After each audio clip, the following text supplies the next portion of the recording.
Hey, my name is Tucker Kress and I'm a 14-year-old investor. In today's video, I'm going to be continuing my series on stock market basics, and today I'm going to be getting into what is a dividend.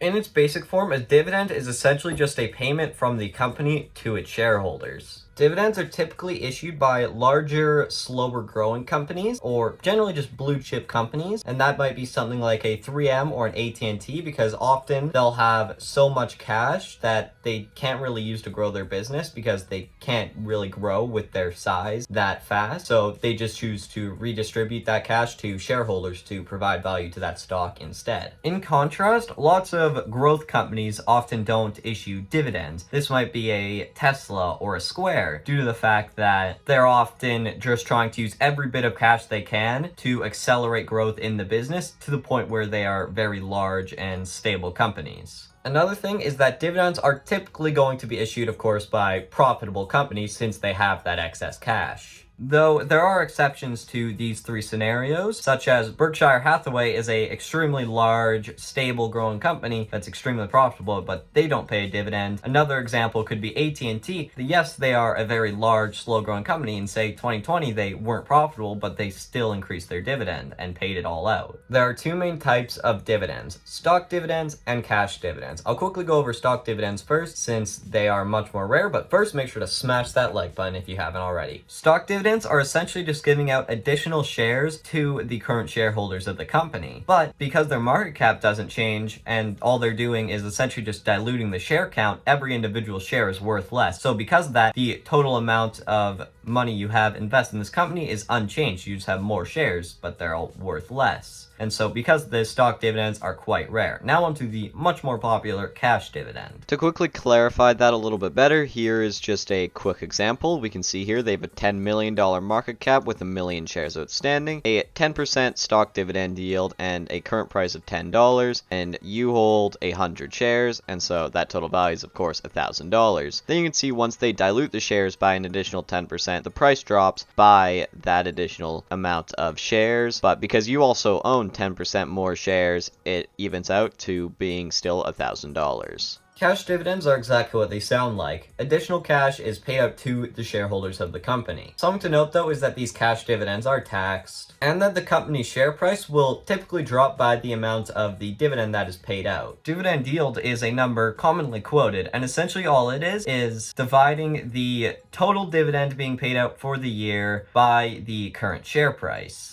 Though, something to note is that despite this, most dividends are going to be paid quarterly or biannually, and very, very rarely are paid annually, like how the yield is calculated. So because of that, on the ex-dividend date, which I'll get into in just a second, the share price doesn't drop by, say, you might see a company with a 6% dividend yield doesn't drop by 6%, since A, there's likely trading going on through that day, so it doesn't drop that exact amount, and because it's only, say, maybe a quarterly dividend being paid out. So on the surface, dividends sound pretty bad. You might be thinking, wait, so they just pay us cash that's going to drop the price and go and get that cash taxed, or they're just going to dilute the shares? Why would I want that? Well, it's because often people will live off these dividends, or at least have a substantial bonus to their living through these dividends. Not to mention, the share price doesn't drop by that exact amount. Heck, it could even gain by more than that amount because there's, of course, trading going on through the day, not just that dividend. Plus, often a company might pay out its dividend, people who were looking to buy that company are then going to buy it because the share price could have dropped unless day trading did otherwise. So technically, it doesn't always mean that, wait, so we're just losing money because of it? Not at all. A couple important dates for dividends include, first chronologically, the declaration date, where they announce the record date and the pay date, and essentially just say, okay, we're paying this dividend on this date. Third chronologically would be the record date, which essentially is just the date the directors of the company say, okay, you need to own our shares by this time to get the dividend. And so if that record date is the 21st, in theory, you need to buy those shares by the end of trading day on the 20th. Though